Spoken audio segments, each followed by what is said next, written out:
আসসালামু আলাইকুম। আজকে আমরা পুলি বা কপিগুলো ম্যাথটা দেখব। তবে সেটা দেখার আগে একটু টান বলটা জেনে নিই, কারণ ওটার সাথে টান বলটা সম্পর্কযুক্ত। আচ্ছা, টান বলটা কি? যখন কোনো বস্তু দড়ি বা সুতার মাধ্যমে টানা হয়, তখন ওই দড়ি বা সুতার মধ্যে যে বল সৃষ্টি হয় তাকেই টান বল বলে। বোঝার সুবিধার্থে এখানে একটা চিত্র এঁকে দিছি, যেমন এখানে একটা লোক একটা বস্তুকে এই দড়ির সাহায্যে টানছে। তাহলে এই দড়ির সাহায্যে এই যে লোকটা এই বস্তুটাকে টানছে, এই টানার কারণে এই দড়িতে এক ধরনের বল সৃষ্টি হয়, আর এই বলটাকে আমরা কি বলি? টান বল। ঠিক আছে? আচ্ছা, আচ্ছা, আবার এখানে একটা দেখো, একটা পুলি সাহায্যে দুইটা ব্লককে দড়ির মাধ্যমে ঝুলিয়ে দেওয়া হয়েছে। এখন এই দড়িটা যদি বেশি ভরযুক্ত হয় আর এই দড়িটা যদি কম ভরযুক্ত হয়, তাহলে কি হবে? এই সি বস্তুটা ধীরে ধীরে নিচে নামতে থাকবে আর ডি বস্তুটা ধীরে ধীরে উপরে উঠতে থাকবে।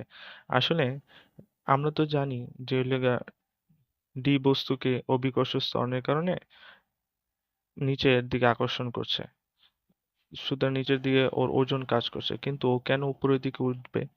তাহলে অবশ্যই কি আছে, উপরে কোনো একটা বল কাজ করতেছে যেটার কারণে ও উপরে উঠবে। সেটাই আসলে কি? টান বল। সেটাই আসলে কি? টান বল। তো পুলি বা কপি কলের ক্ষেত্রে আমরা অনেক সময় কনফিউজ হয়ে যাই যে টান বলটা আসলে কোথায় কাজ করে, কোন পয়েন্টে কাজ করে, কিভাবে কাজ করে। সেজন্য একটা লিখে রেখেছি যে সুতা যেখান থেকে ঝুলিয়ে দেওয়া হয় সেখান থেকেই টান বল কাজ করে। দেখো, এই ডি বিন্দুটাকে ক্ষেত্রে কিন্তু এই ডি বস্তুটার ক্ষেত্রে কিন্তু সুতাটা ঝুলিয়ে দেওয়া হয়েছে বি বিন্দুতে। তো ওর জন্য টান বলটা কাজ করবে এখানে। ঠিক আছে? আর ওর জন্য টান বলটা কাজ করবে কি? এ বিন্দুতে ঝুলিয়ে দেওয়া হয়েছে, তো ওর জন্য টান বলটা কাজ করবে এখানে। সর্বদাই মনে রাখবা যে সুতা যেখান থেকে ঝুলিয়ে দেওয়া হয় সেখান থেকে টান বল কাজ করবে। এই ওকে ঝুলানো হয়েছে এই বিন্দু দিয়ে, তো ওর ক্ষেত্রে এই বি বিন্দুতে টান বলটা কাজ করবে। টান বলটাকে আমরা টি দ্বারা প্রকাশ করি, তো এভাবে লিখতে পারি।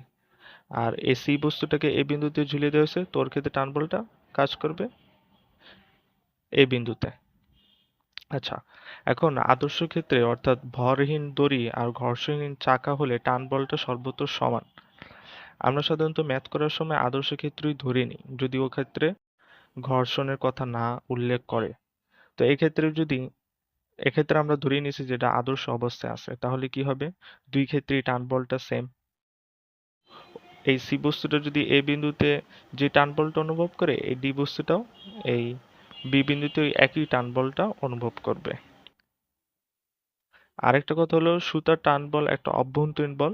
তাই সুতার টানের সাহায্যে সিস্টেমের গতি অবস্থার কোনো পরিবর্তন ঘটে না। সুতার টানটা আসলে কোথায় কাজ করতেছে? এটা কিন্তু দড়ির ভিতরে কাজ করতেছে। এটা কিন্তু কোনো বাহ্যিক অবস্থার নাই এটা, যে বস্তুতে কাজ করতেছে। এটা একটা দড়ির ভিতরে সিস্টেমের একটা পার্ট, দড়ি, ওই দড়ির ভিতরে কাজ করতেছে, একটা অভ্যন্তরীণ বল। তাই এটা কি সিস্টেমের গতি অবস্থার কোনো পরিবর্তন ঘটায় না।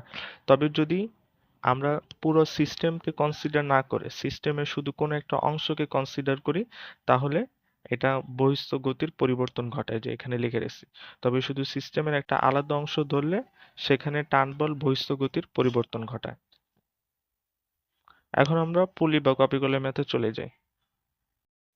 এখানে একটা পুলি বা কপিকল আছে, যেটার দড়ির দুই প্রান্তে দুইটা বস্তু আছে, একটা M1 একটা M2। তাহলে আমরা ধরে নিছি যে এমন বস্তুটা M2 বস্তু অপেক্ষা বেশি ভারী। আচ্ছা, এমন বস্তুটা যদি M2 বস্তু অপেক্ষা বেশি ভারী হয়, তাহলে আমাদের কমন সেন্স কি বলতেছে, বা আমাদের বাস্তব জীবনের অভিজ্ঞতাটা কি বলতেছে? যে এই বস্তুটা ধীরে ধীরে নিচে নামতে থাকবে আর এই বস্তুটা ধীরে ধীরে উপরে উঠতে থাকবে, কারণ এই বস্তুটা বেশি ভারী। তাহলে আমরা ধরে নিই যে এই এমন বস্তুটা এই ত্বরণে নিচের দিকে নামতে থাকবে আর M2 বস্তুটা এই ত্বরণে উপরের দিকে উঠতে থাকবে। তাহলে এখন আমরা যে হেলানো তলের ভারসাম্য দেখছিলাম, হেলানো তলে বিভিন্ন বলে ভারসাম্য, ওখানে কনসেপ্ট এখানে কাজে লাগাইতে পারি, কাজে লাগিয়ে পুরো সিস্টেমে ত্বরণটা নির্ণয় করতে পারি। আর আমাদের পরীক্ষায় আসলে এই ত্বরণই জানতে চায়। আহ, তাহলে এখানে দেখি যে এই বস্তুটা যে এখানে আছে, তো এখানে অবশ্যই কি ওর ওর ভরের কারণে ওজন নিচের দিকে কাজ করতেছে। আর অবিলম্বী প্রতিক্রিয়া বলতে সর্বদা লম্বভাবে কাজ করতেছে তলের সাথে। তাহলে এই কাজ করলো। এখন বলগুলোকে বলগুলোর লব্ধি নির্ণয় করার জন্য আমরা সবগুলোকে একই অক্ষে নিয়ে আসবো। এই এমজিটা কিন্তু দেখো, আমি যদি এভাবে অক্ষ চিন্তা করি তাহলে কিন্তু mgটা ওই অক্ষে নাই, সেই জন্য আমরা কি করবো, mgর উপাংশ নেব। এটা যেহেতু আলফা কোণে হেলানো, এটাও কি হয়ে যাবে, আলফা হয়ে যাবে। এটা আমরা এর আগের ভিডিওতে বলছি, যদি মনে হবে এই কোণ যেই এখানে যে কোণ উৎপন্ন হবে এখানেও সেই কোণটা উৎপন্ন হবে। আচ্ছা, তাহলে এটাকে যদি দুটো অংশে ভাগ করে নিই ওজনকে, এখানে পেলাম এমন জি কজ আলফা, এখানে পেলাম এমন জি সাইন আলফা।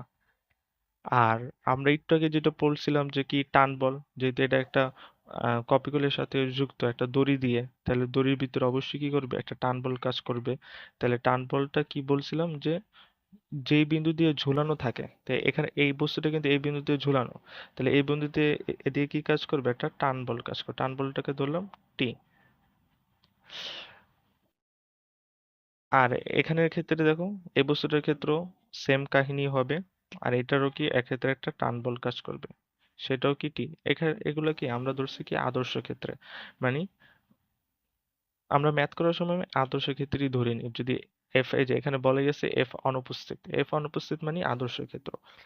তাহলে এখন যেহেতু এটা নিচে নামতেছে এমন বস্তুটা, তাহলে এমন বস্তুটার উপর টোটাল কয়েকটা বল কাজ করতেছে এক্স এক্সিস বরাবর, আর আর এমন জি কজ আলফা, যেটা পরস্পরকে নিউট্রাল করে দিচ্ছে।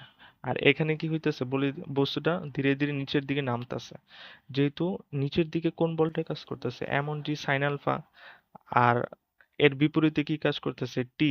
তাহলে আমাদের লব্ধি বলটা কি হবে, লব্ধি বলটা এমন জি সাইন আলফা মাইনাস টি।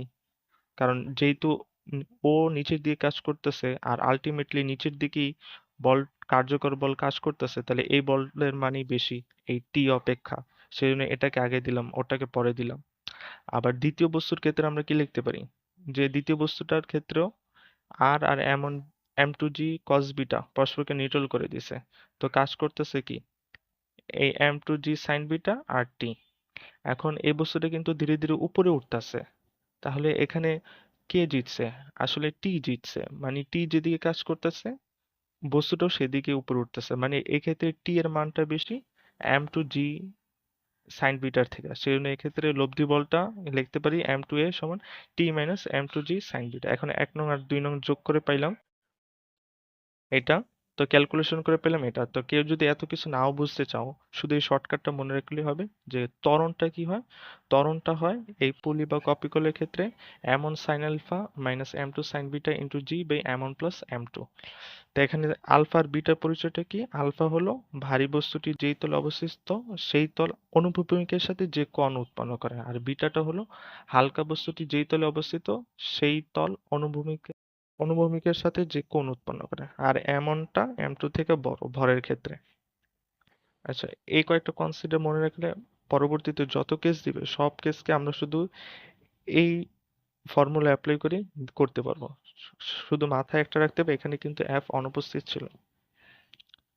এক্ষেত্রে আমরা দুইটা কেস দিয়ে রাখছি। প্রথম কেসে একটা কপিকল দেওয়া আছে, দুই কপিকলের রশির দুই প্রান্তে দুটি বস্তু দেওয়া আছে। আচ্ছা, তাহলে আমাদের শর্টকাট তো ছিল এইটাই, যে M one sine alpha minus M two sine beta by M one plus M two. এখানে বলি দিছি যে এমনটা এম টু থেকে ভারী, তাহলে আলফা কি, অনুভূমিক তলের সাথে যে কোণ উৎপন্ন করে। আচ্ছা, এটা কিন্তু কি করে, অনুভূমিক তলের সাথে কত কোণ উৎপন্ন করে, অনুভূমিক কি, অনুভূমিক এই যে এরকম না, তাহলে এটার সাথে কত কোণ উৎপন্ন করতেছে, 90 ডিগ্রি না।